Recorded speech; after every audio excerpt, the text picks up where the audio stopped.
MRTT Bank cukup ke sebenarnya? Sanggup ke biar keluarga meranai sebab hutang rumah tak settle? Ramai anggap ambil MRTT Bank dah cukup selamat dan lengkap. Tapi hakikatnya anda mungkin tersilap. Bayangkan jika musibah tiba-tiba datang, tapi perlindungan baki pembiayaan tak cukup.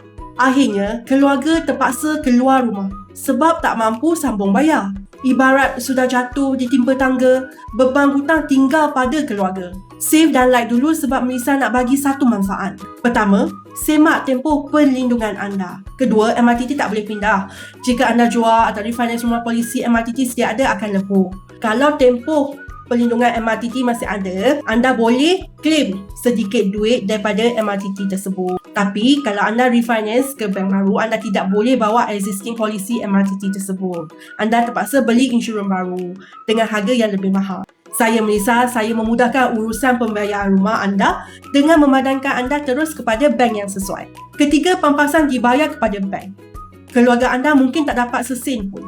Jika ada pun, digunakan untuk bayar tunggakan lain yang terkumpul.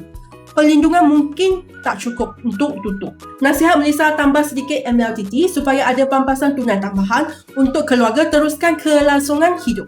Pastikan anda semak semula polisi anda sebelum terlambat untuk bertindak. Follow Melissa for more tips.